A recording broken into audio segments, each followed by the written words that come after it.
They said my great-grandfather's 80-year-old dam was an eyesore and safety hazard, so they bulldozed it while I was at my daughter's wedding.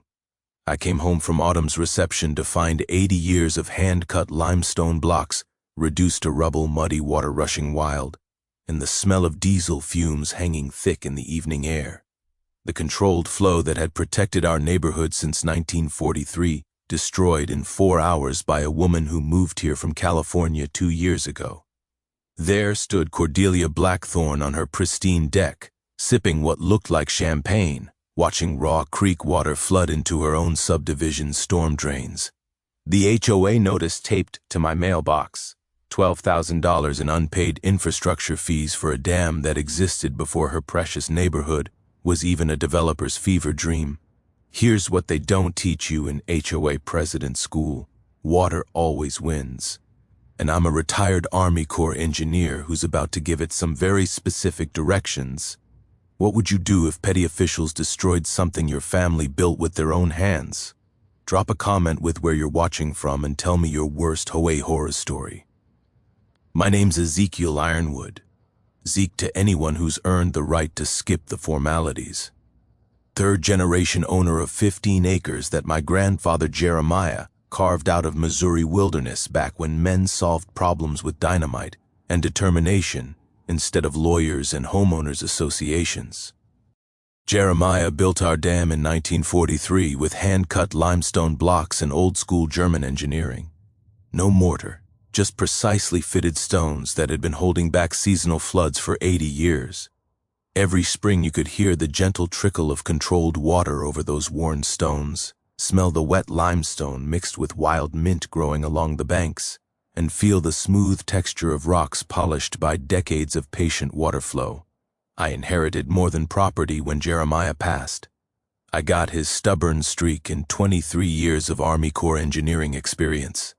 After 3 tours and a medical retirement, I was perfectly content living in our modest farmhouse, watching my daughter Autumn grow up where bullfrogs sang their evening concerts and afternoon sunlight filtered through oak branches like nature's own stained glass.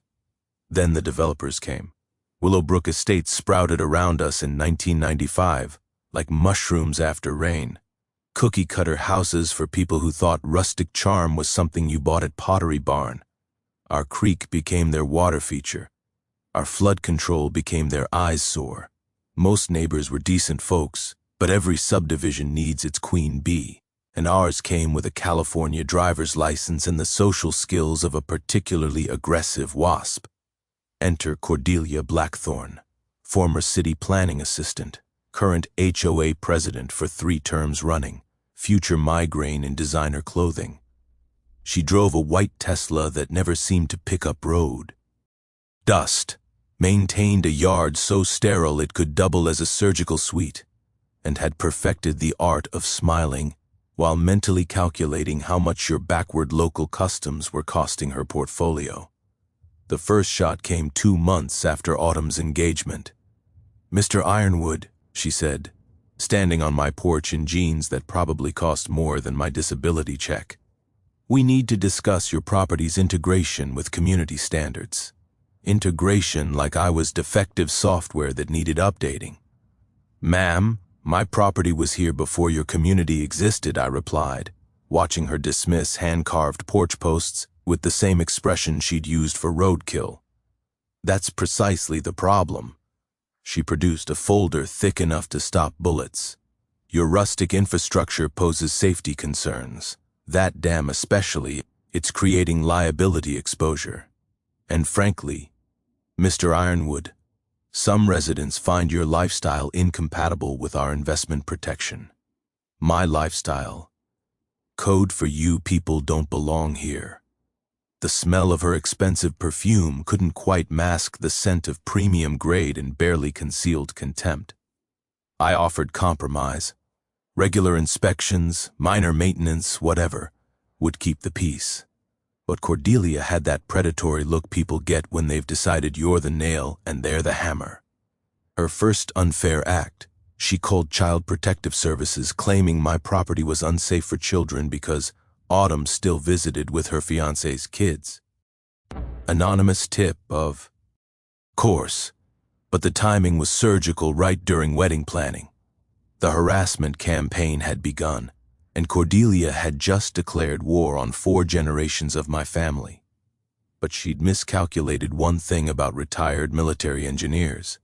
We don't just build things to last. We build them to survive people exactly like her. 3 weeks after the CPS visit, which thankfully ended with the social worker apologizing for the obvious malicious report, a certified letter arrived that made Cordelia's previous harassment look like amateur hour. $12,000 in retroactive infrastructure fees for my 80-year-old dam. I read the legal gibberish twice, standing in my gravel driveway while the mail truck's diesel exhaust still hung in the morning air like a toxic cloud of bureaucratic. The rough paper crinkled between my fingers as I processed the sheer audacity.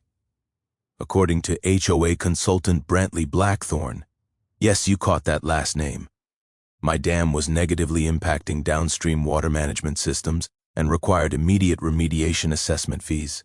The twisted logic was almost impressive in its audacity. My dam, which had been controlling creek flow since before their subdivision existed, was somehow retroactively responsible for improvements they'd made to handle runoff from houses that shouldn't have been built on a floodplain in the first place. It was like blaming the lighthouse for the rocks. 30 days to pay or face remediation proceedings. Translation: pay up or we'll destroy your family heritage with the enthusiastic efficiency of a toddler with a sledgehammer. But here's where Cordelia made her first big mistake.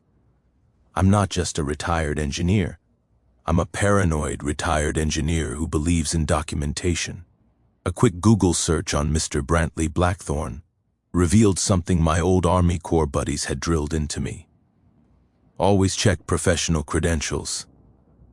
Turns out this expert was licensed in Texas, but practicing hydrology consulting in Missouri without proper state credentials.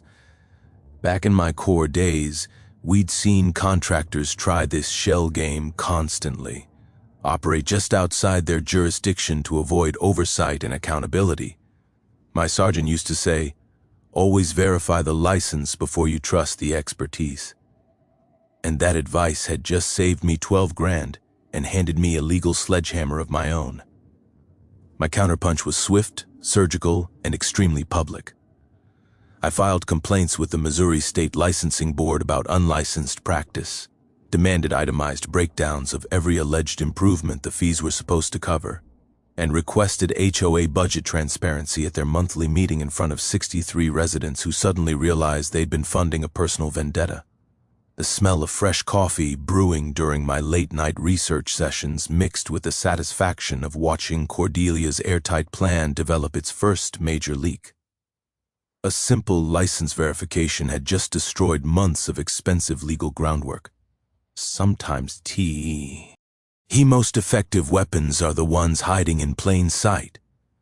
Cordelia's reaction was predictably defensive and spectacularly stupid. She fired off passive-aggressive emails about harassment of professional staff and scheduled an emergency HOA board meeting, conveniently excluding non-residents like me from attendance.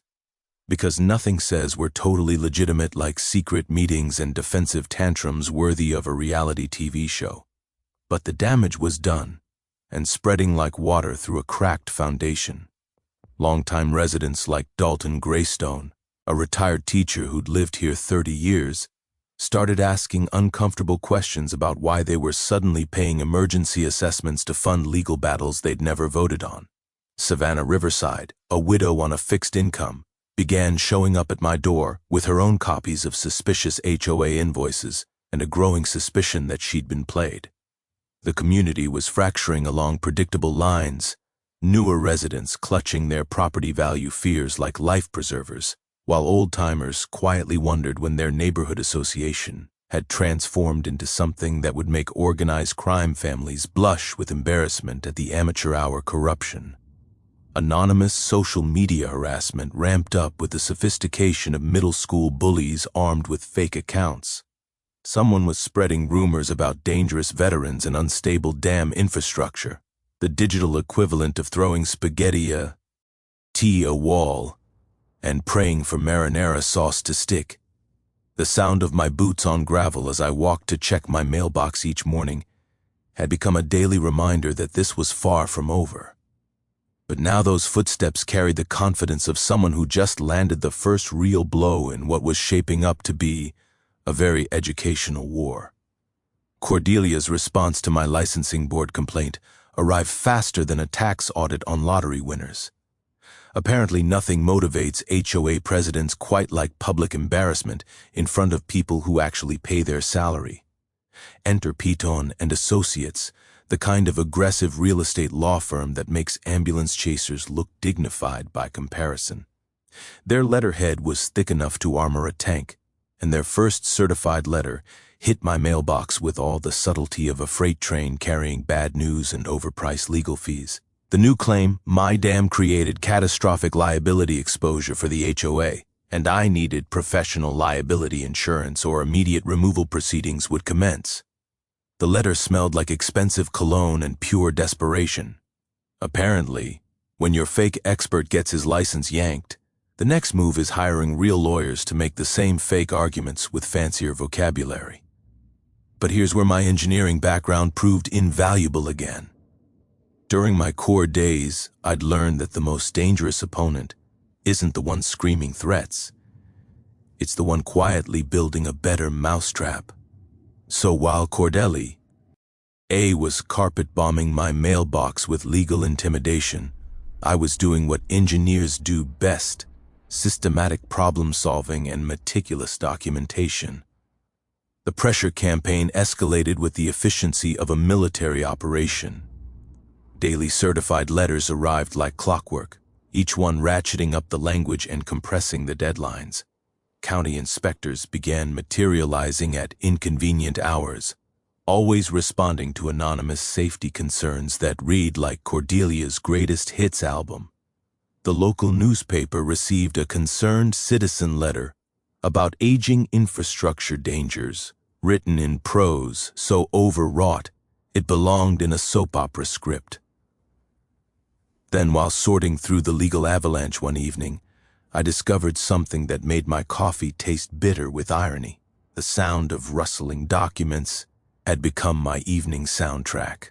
But one invoice caught my attention like a fire alarm in a library. Cordelia's legal fees weren't coming from her designer purse.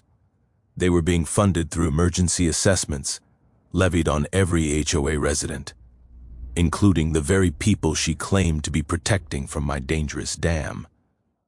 My neighbor, Dalton Greystone, confirmed the scam when he appeared at my door, clutching his assessment notice like evidence of war crimes. "Zeke," he said, his retired teacher's voice shaking with controlled fury, "I've been paying legal fees to destroy your family's dam. When exactly did we vote to fund this woman's personal jihad?" The answer, of course, was never.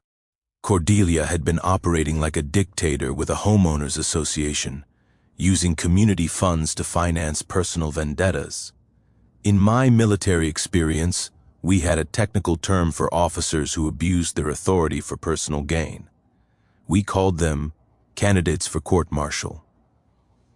My counterpunch involved strategic precision that would have made my old commanding officer proud. I contacted Marlowe Chen, an environmental law attorney who specialized in water rights and harbored a professional grudge against HOA overreach. I filed Freedom of Information Act requests for every county communication about my property.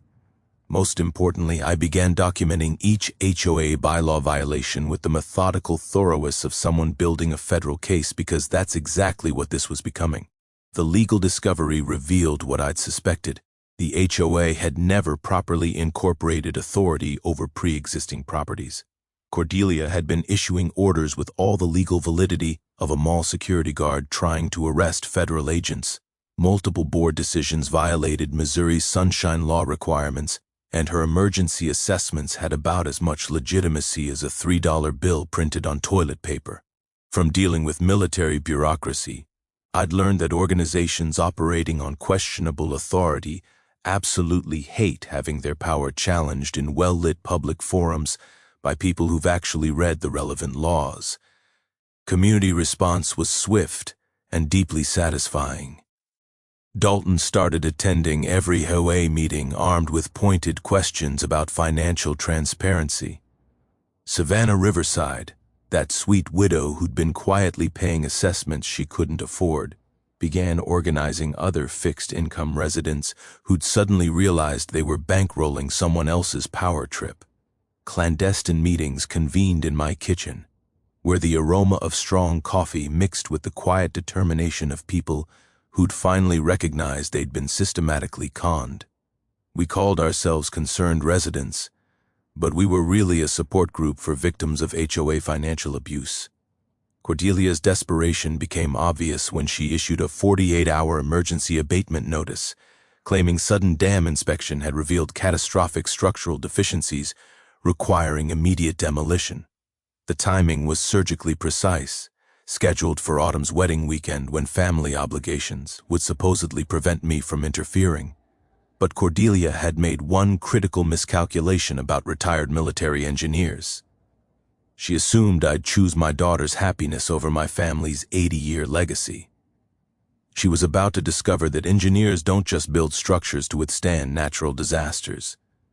We designed them to survive human ones too, and I'd been planning for this particular storm since the day she first knocked on my door. The morning of Autumn's wedding dawned crisp and clear, the kind of perfect October day that makes you believe the universe occasionally gets its act together. I was adjusting my dress uniform in the mirror, thinking about walking my daughter down the same path, where 4 generations of Ironwoods had celebrated life's biggest moments, when the sound of heavy machinery shattered the morning peace like a wrecking ball through a cathedral. 6 a.m. diesel engines roaring to life, the unmistakable hydraulic whine of excavators warming up for destruction. I stepped onto my porch, still buttoning my jacket, and saw them. A demolition crew positioned around my grandfather's dam like vultures at an all-you-can-eat buffet. Cordelia stood nearby in designer boots that had probably never seen honest dirt, clipboard in hand, directing the operation with the gleeful efficiency of someone who timed this moment for maximum emotional devastation. "Emergency safety order," she announced when she spotted me waving an official-looking document like a conquistador's flag. "Structural inspection revealed immediate collapse risk. We're protecting the community from your negligence." The crew had already positioned their equipment when I approached, my dress shoes crunching on gravel that would soon be mixed with 80 years of family history. The excavator operator looked about as comfortable as a vegetarian at a barbecue festival, probably because destroying someone's heritage while they're dressed for their daughter's wedding tends to make even hardened contractors question their career choices. "Ma'am," I said, keeping my voice level rage building like steam pressure in a boiler. "I'm going to need to see that emergency order and the inspection report that triggered it." Cordelia's smile had all the warmth of a tax audit. "The safety of this community takes precedence over your sentimental attachments, Mr. Ironwood. This structure is a liability we can no longer tolerate." That's when my engineering eye caught something that made my blood pressure spike. Her emergency order had dates that didn't match reality. The inspection supposedly triggering this urgent demolition had been conducted 3 weeks ago, and the work permit she was brandishing like evidence was actually an expired county authorization from an unrelated drainage project 6 months old. My counterpunch was immediate and public. "Folks," I called out to the growing crowd of early arriving wedding guests, "y'all might want to document this. Mrs. Blackthorne is about to commit what appears to be destruction of private property using fraudulent paperwork during a family celebration." But Cordelia had made one spectacular miscalculation in her timing. Today wasn't just my daughter's wedding. It was the day she'd invited 150 witnesses to watch her destroy my family's legacy, including retired Judge Clarence Whitfield and military chaplain Father Benedict Stone, both of whom understood the difference between legal authority and elaborate criminal theater. The first hydraulic claw bit into limestone that had weathered 8 decades of Missouri storms, and tea. His sound was like civilization itself breaking apart. Clear water that had flowed controlled and peaceful since 1943 suddenly rushed wild and unrestrained, carrying away topsoil and decades of careful erosion control like nature's own revenge. Within 2 hours, what had taken my grandfather months to build was reduced to rubble and muddy chaos. The ceremony relocated to the church basement. Autumn's white dress hem stained with creek mud and 150 wedding guests transformed into very angry witnesses to what looked increasingly like premeditated vandalism disguised as municipal authority. The texture of my daughter's muddy dress between my fingers as I helped her navigate the chaos felt like holding evidence of a war crime committed against my family's most sacred moment. But here's what Cordelia's California-bred arrogance hadn't anticipated. Midwestern wedding guests don't passively watch family heritage get bulldozed during celebrations. The entire guest list became instant advocates armed with smartphones, recording every moment of bureaucratic savagery timed for maximum cruelty. Judge Whitfield cornered me during the relocated reception, his weathered face grim with professional outrage. "Zeke, that wasn't a legal demolition. Emergency orders require specific protocols, and what I witnessed was either catastrophic incompetence or deliberate fraud with federal implications." Father Benedict offered something more valuable: connections to investigative journalists who specialize in government overreach stories. "Son," he said, straightening his collar with hands that had blessed soldiers heading into combat, "sometimes evil hides behind paperwork and procedure, but truth has a way of surfacing like water finding cracks in stone." The immediate consequences were swift and deeply poetic. Uncontrolled water flow began flooding HOA common areas within hours, turning their pristine walking trails into muddy disasters that resembled the aftermath of biblical judgment. Local news picked up the wedding day demolition story by evening, complete with video footage of Cordelia directing destruction, while formally dressed guests watched in horrified fascination. Social media exploded with #Justice4's hashtags and darkly humorous commentary about HOA presidents who apparently objected to happiness occurring near functional infrastructure. Several board members quietly developed amnesia about supporting Cordelia's increasingly unhinged leadership style. But the real gangster was hiding among the wedding debris.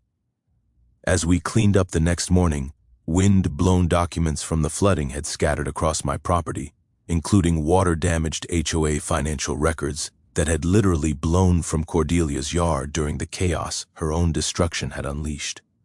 Those soggy papers contained secrets that would transform this personal vendetta into a federal criminal case. Cordelia had just handed me the ammunition to destroy her completely, gift wrapped in the consequences of her own cruelty. The smell of diesel exhaust still hung in the morning air as I smoothed out documents that would redirect the flow of justice exactly where it needed to go. The water-damaged documents scattered across my yard looked like confetti from hell's own victory party. But as I smoothed out the soggy papers on my kitchen table, the same oak surface where 3 generations of ironwoods had solved family problems, I realized Cordelia's flood had delivered something more valuable than revenge. It had delivered a confession written in her own handwriting. HOA financial records, literally blown from her yard during the chaos, told a story that made her damn obsessions suddenly crystal clear. The musty smell of wet paper mixed with the bitter aroma of my morning coffee as I processed what I was seeing. This wasn't about safety, liability, or community standards. This was about covering up theft that would make Bernie Madoff blush with professional admiration. The first document stopped me cold. A bank statement showing the HOA's actual balance, negative $847,000. $847,000 in debt from a beautification project that had somehow transformed the neighborhood. Budget into a financial black hole deeper than Cordelia's moral compass. But that number was just the warm-up act for the main event. Invoice after invoice revealed payments to Blackthorn Landscaping Solutions, a company that existed only in Cordelia's imagination and bank account. $200,000 for landscaping work that had never been performed, maintenance that had never happened, and consulting fees for expertise that apparently consisted of advanced embezzlement techniques and creative accounting worthy of organized crime. The timeline hit me like cold water in the face. Cordelia had been systematically draining community funds for 2 years using shell companies and fake invoices with all the subtlety of a bank robbery staged during a marching band parade. When residents started questioning rising assessments and declining services, she needed a distraction spectacular enough to justify emergency expenditures and insurance claims. Enter my grandfather's dam, not as a safety hazard, but as a financial scapegoat. The insurance correspondence made my engineer's brain hurt with its sheer audacity. Email chains between Cordelia and an adjuster discussed how catastrophic upstream infrastructure failure could trigger massive coverage for flood damage to common areas. The plan was elegantly simple and thoroughly criminal. Destroy my dam, blame the resulting chaos on failed pre-existing infrastructure, and use insurance payouts to replace stolen money while painting me as the negligent property owner who'd endangered the entire community. My family's 80-year legacy had become the sigh for her 2-year crime spree. But desperation had made Cordelia sloppy in ways that would make career criminals weep with embarrassment. Email timestamps showed she'd been planning insurance fraud before the dam. End destruction, complete with pre-staged photographs of pre-existing damage to areas that would conveniently flood when my creek ran wild. From my military experience with supply chain corruption, I recognized this level of financial manipulation required either spectacular stupidity or pathological confidence in personal invincibility. Cordelia had apparently embraced both philosophies with the enthusiasm of someone who'd never heard of federal prison. The smoking gun was buried in a folder marked Emergency Reserves, bank transfer records showing HOA funds flowing to offshore accounts in the Cayman Islands. Because nothing says legitimate neighborhood association like international money laundering operations that would impress cartel accountants. Marlo Chen's assessment the next morning was swift and professionally devastating.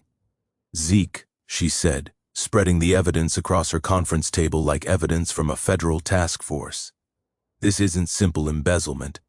We're looking at wire fraud, mail fraud, insurance fraud, conspiracy, and money laundering. Federal prosecutors will be fighting over who gets to try this case. The power dynamic had just executed a complete reversal that would have impressed military strategists. I wasn't defending my property against HOA overreach. I was sitting on evidence that would send their president to federal prison for decades while recovering every stolen penny plus punitive damages that would bankrupt her into the next geological era. Boo.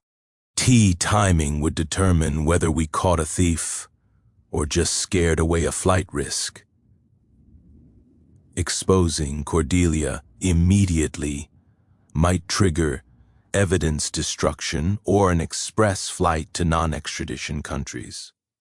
The smart play involved letting her continue digging while federal authorities built an escape-proof case.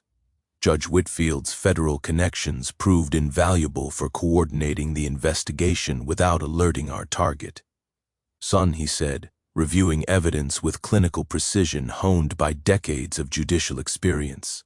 This woman has committed enough federal crimes to keep prosecutors busy until retirement, but we need to catch her actively moving money, not just holding proof of historical theft. The irony was delicious enough to serve at state dinners. Cordelia had destroyed my family's heritage to cover up stealing from the very neighbors she'd convinced to fund her legal war against me. Those same people would soon have front-row seats to watching their trusted leader get arrested for robbing them systematically and creatively. Father Benedict captured the moment perfectly during our next kitchen strategy session. Evil has a tendency to consume itself. Zeke, our responsibility is ensuring the community gets an unobstructed view of the consequences. My kitchen table had transformed into a war room that would have impressed Pentagon strategists, covered with evidence folders, legal documents, and enough coffee cups to caffeinate a small army. The smell of fresh brewing mix.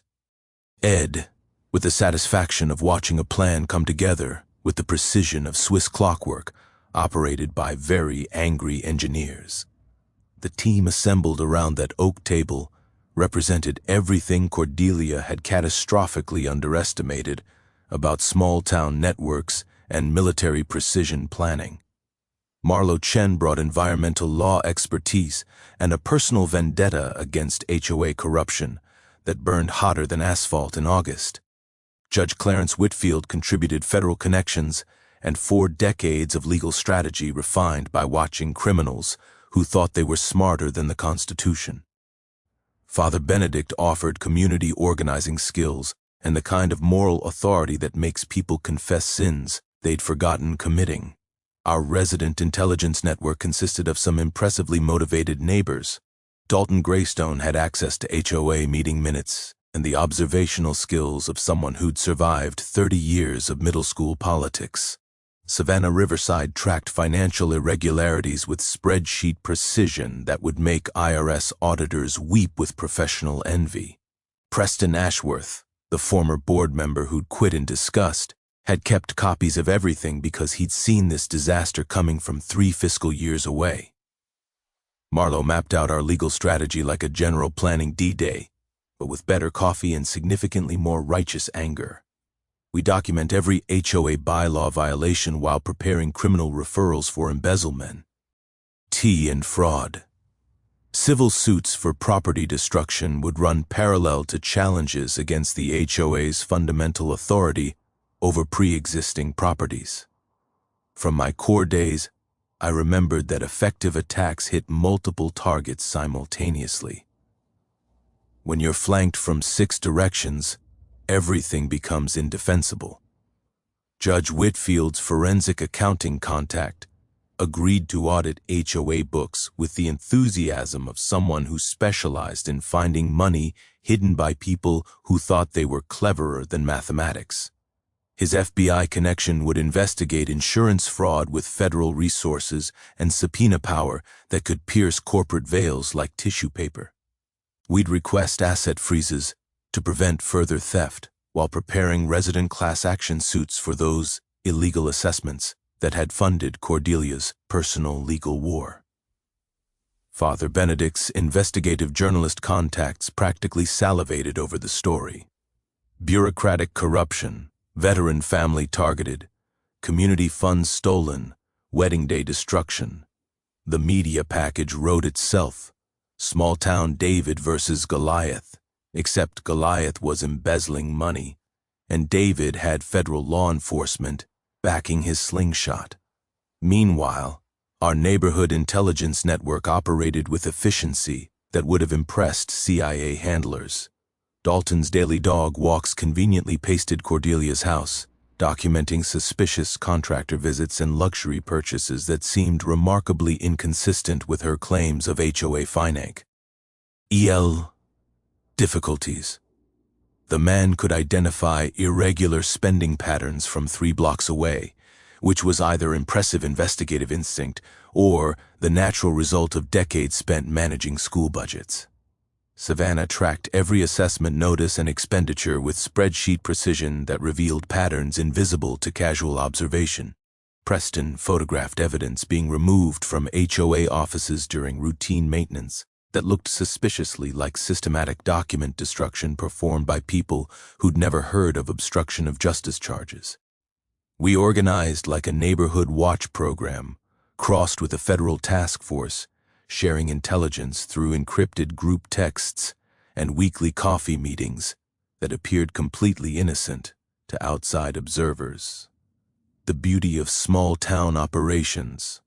Nobody suspects the church ladies and retired teachers of conducting sophisticated financial investigations. Father Benedict's community healing meetings provided legal education disguised as pastoral care teaching residents about property rights and HOA limitations they'd never realized they possessed. Judge Whitfield explained how financial mismanagement laws applied to volunteer board members who'd assumed their authority was unlimited. I led volunteer flood cleanup efforts, building goodwill while documenting ongoing damage from Cordelia's destruction with photographic evidence that would survive federal court scrutiny. The community response exceeded our most optimistic projections.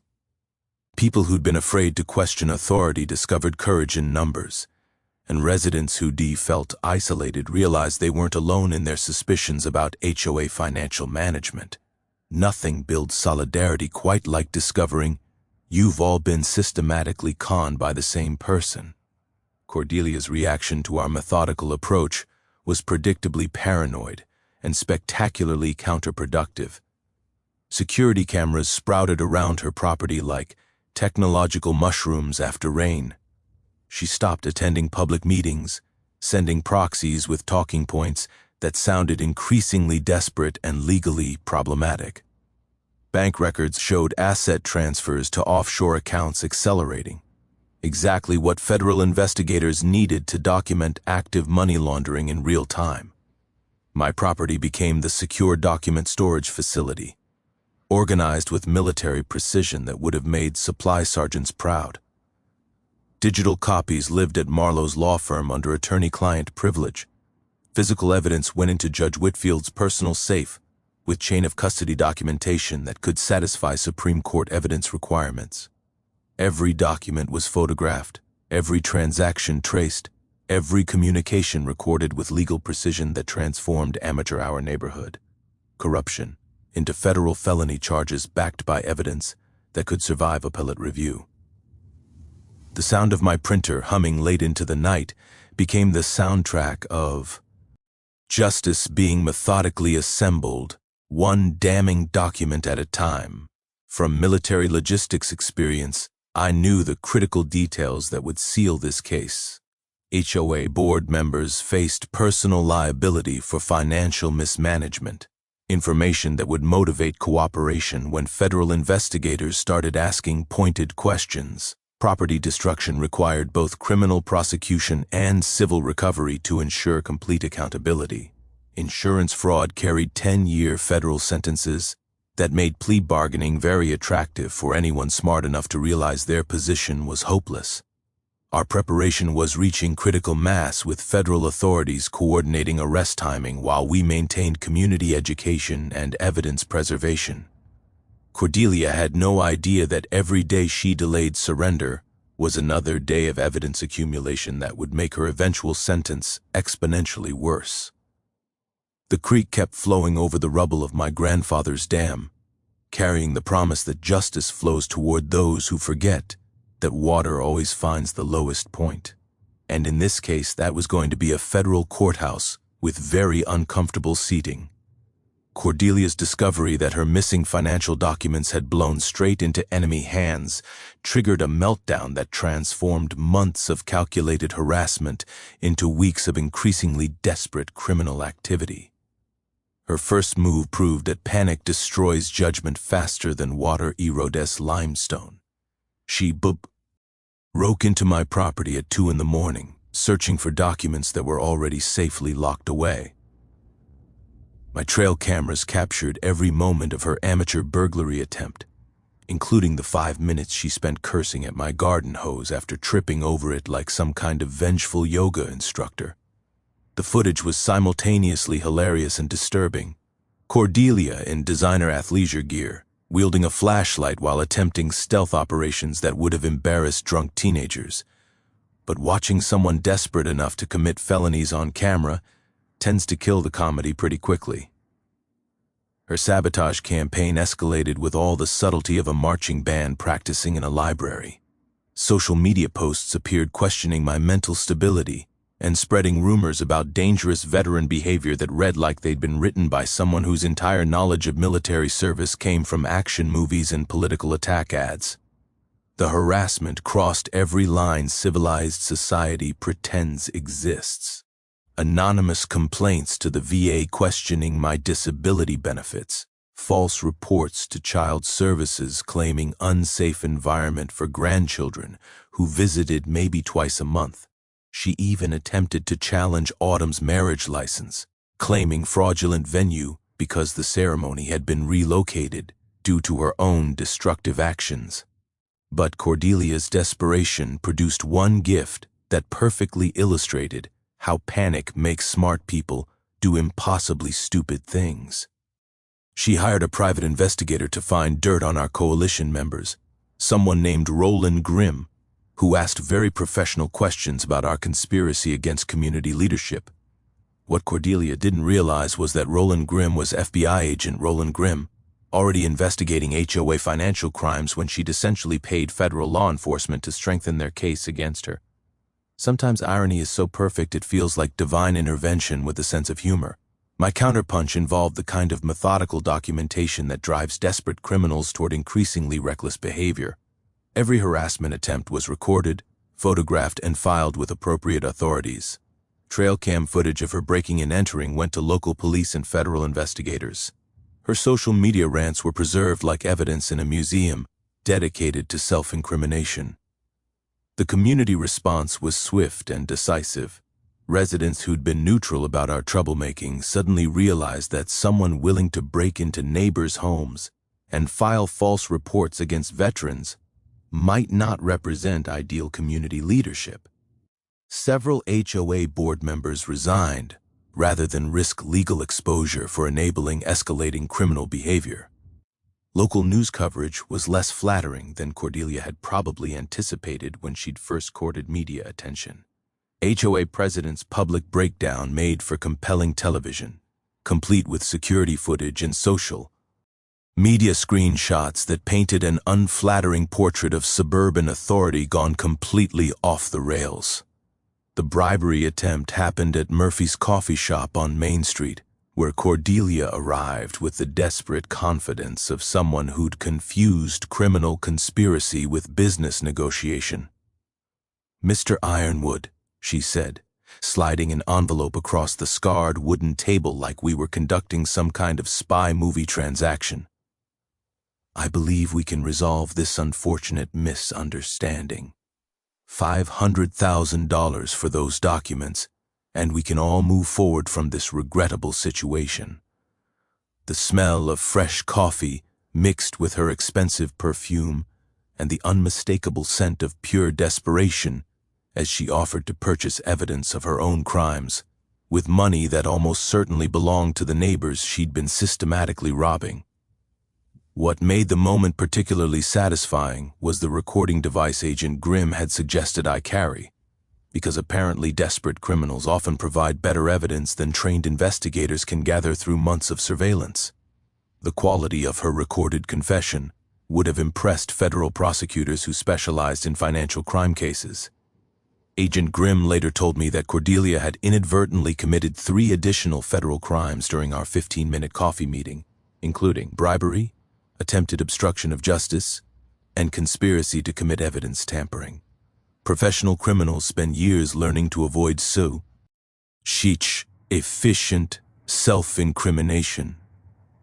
Cordelia's final desperate gambit involved liquidating remaining HOA funds while planning to flee the country before arrest. She'd booked flights to nations without extradition treaties, transferred assets to accounts already under federal surveillance, and scheduled one last emergency board meeting to transfer authority to her hand-picked successor. Agent Grimm's evening updates became our daily entertainment. Cordelia was essentially following a criminal activity checklist designed by law enforcement to make federal prosecutions easier, while apparently believing she was executing some kind of brilliant escape strategy that would confuse investigators who'd been tracking financial crimes since before she discovered offshore banking. The sound of my phone buzzing with intelligence updates had become as regular as evening news broadcasts, except significantly more entertaining and featuring much better character development. Each desperate move was another piece of evidence in what was becoming a federal prosecutor's dream case The texture of growing evidence files under my hands felt like watching compound interest accumulate, while Cordelia's desperation accelerated toward the kind of public confrontation that would make her wedding day. Destruction looked like a minor etiquette violation. Water keeps flowing downhill, carrying debris toward inevitable destinations, and Cordelia was rushing toward consequences she'd spent months trying to avoid, but was now approaching with the efficiency of someone who'd mistaken frantic activity for strategic thinking. The creek still ran wild, where my grandfather's careful engineering once controlled its flow, but soon it would carry something more valuable than water toward justice. It would carry the truth about what happens when petty authority meets federal accountability. Cordelia's last stand began with a propaganda campaign that combined the subtlety of a car alarm with the accuracy of a blindfolded dart thrower. Professional flyers appeared throughout the neighborhood, featuring stock photos of concerned families and headlines screaming, "Protect our community from violent extremists." The messaging was almost artistic in its complete separation from observable reality.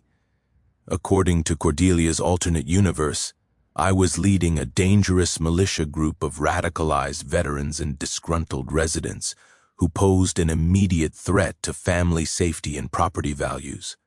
The flyers read like they'd been written by someone whose primary sources were dystopian novels and late-night cable news panic attacks. She'd organized an emergency community safety meeting with all the theatrical production value of a small-town political rally, crossed with a particularly dramatic episode of daytime television. The venue was our flood-damaged community center, because nothing says credible leadership like holding meetings in buildings damaged by your own destructive decisions. Her hired security consisted of off-duty police officers who looked professional enough until you realized they were unknowingly providing muscle for someone about to star in a federal per walk. These guys probably thought they were protecting a concerned citizen from angry neighbors, not enabling the final act of a financial crime spree that would have embarrassed organized criminals. The social media blitz featured sophisticated bot networks spreading fear about property seizure by militant groups and veteran mental health crises threatening neighborhood children. Someone was investing serious money in digital manipulation that might have been effective if our community's idea of social media warfare involved anything more advanced than arguing about school fundraiser logistics on Facebook. But Cordelia's final deception was her criminal masterpiece. Every dollar she transferred to her escape fund was flowing directly into an FBI sting operation so convincing she was essentially paying federal law enforcement overtime to document her money laundering in high definition. Agent Grimm had created a shell corporation so professionally fraudulent that Cordelia was voluntarily funding her own prosecution with the enthusiasm of someone donating to charity.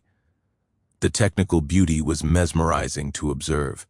Each transaction triggered automatic federal documentation. Every communication was preserved for posterity, and her brilliant escape strategy was being live-reamed to prosecutors who were proba Bly, using it as educational material for future cases involving spectacularly self-incriminating defendants. Meanwhile, our coalition's preparation proceeded with the quiet efficiency of people who'd learned that the best revenge is competently executed justice. FBI agents positioned themselves throughout the community, disguised as concerned residents who'd coincidentally decided to attend a neighborhood meeting while carrying federal arrest warrants, and probably wondering if all small-town criminals were this cooperative. Local media crews had been briefed, but agreed to maintain silence until the appropriate moment because nothing improves television ratings quite like live footage of someone being arrested immediately after publicly denying the crimes they're about to be charged with. Judge Whitfield ensured legal observers would document proper procedure. Father Benedict organized what he diplomatically termed a prayer circle for community healing, but which functionally served as a peaceful witness network designed to prevent any future claims of intimidation or procedural violations. Marlo Chen filed final court documents for immediate asset recovery and full community restitution. The irony was so concentrated, it could have been bottled and sold as a premium product.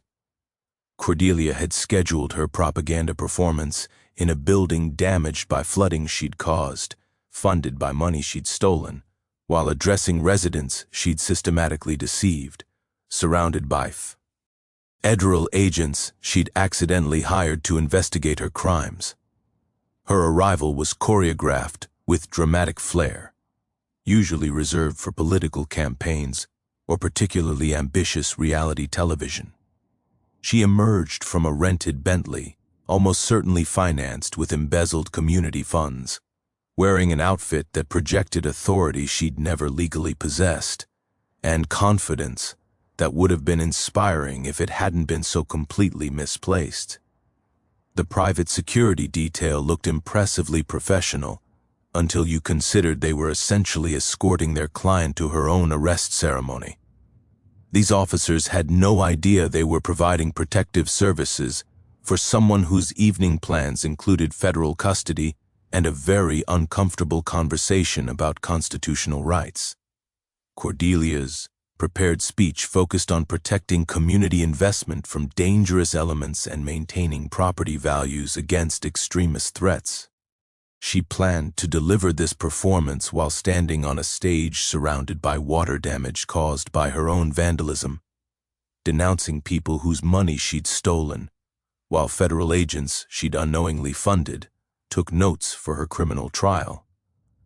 Agent Grimm later revealed that Cordelia had spent the morning finalizing arrangements to flee the country immediately after the meeting, apparently believing she could orchestrate one final public relations victory before retiring to a beach somewhere with weak extradition policies and strong banking privacy laws.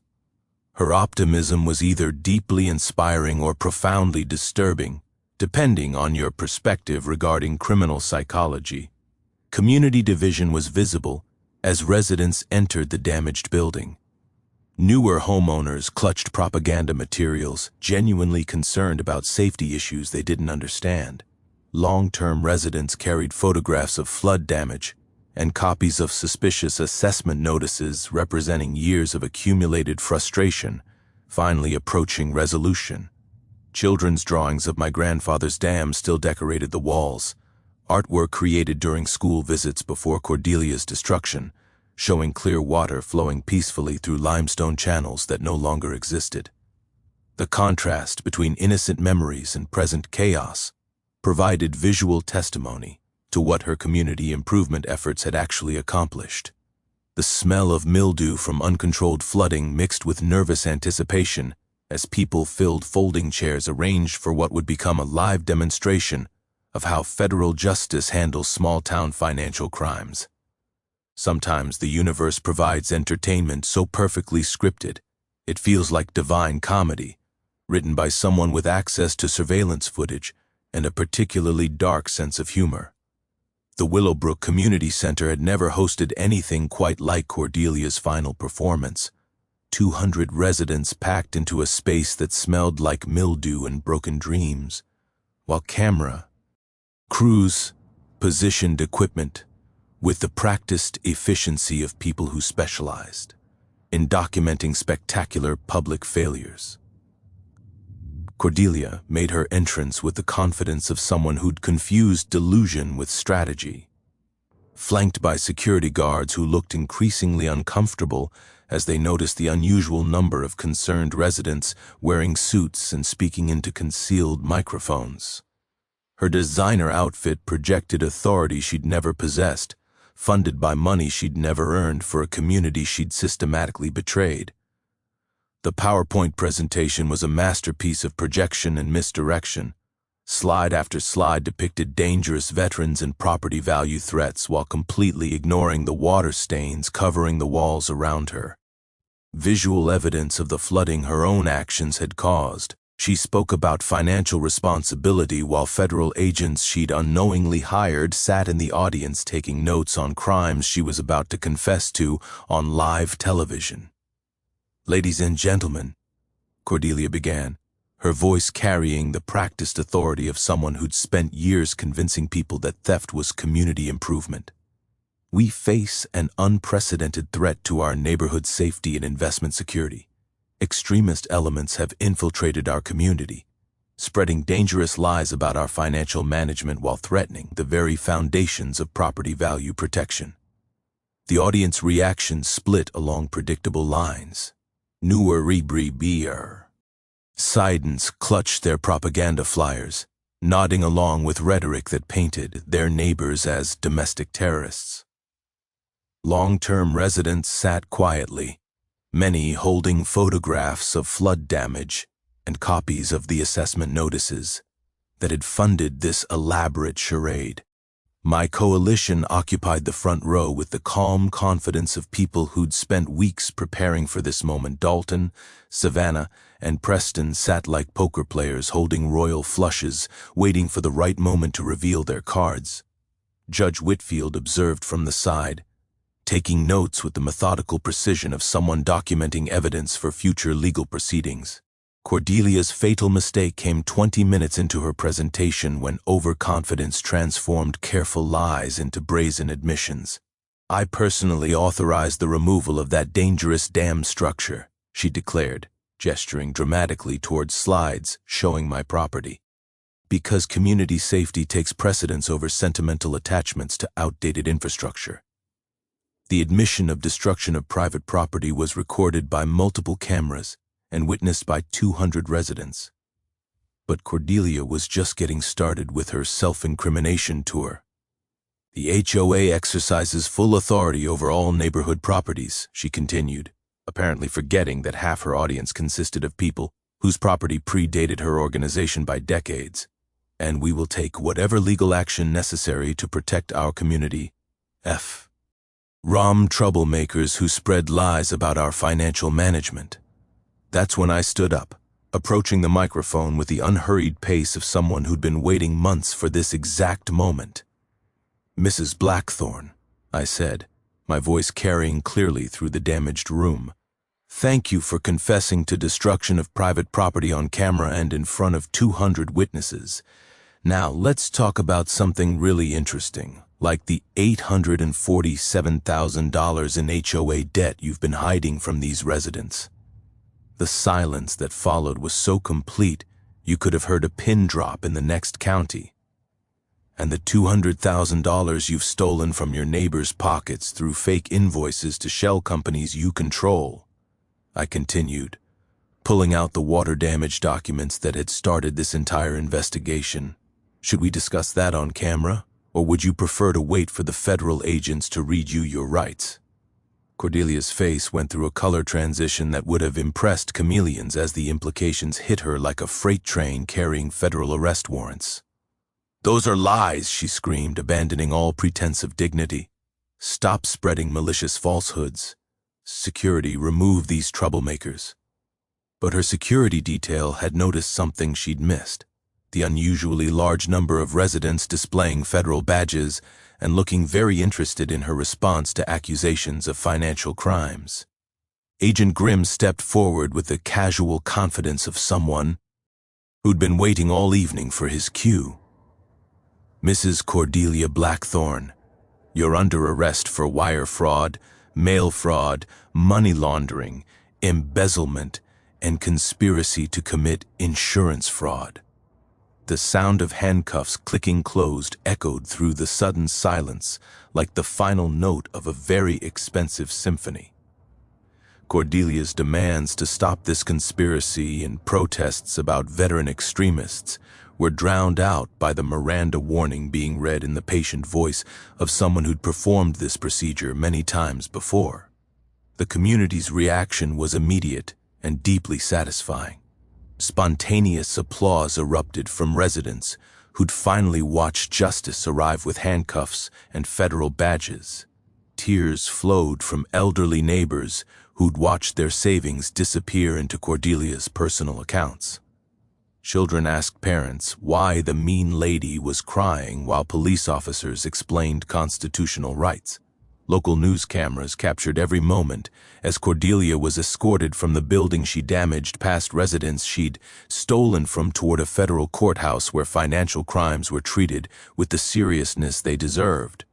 The live stream went viral within minutes, with hashtags trending that would have embarrassed anyone with functioning shame receptors. National media picked up the story by morning. HOA president arrested during community meeting for massive embezzlement scheme, complete with footage of someone being arrested immediately after publicly denying crimes she was charged with committing. The remaining HOA board dissolved faster than sugar and rain, unwilling to risk association with federal criminal charges.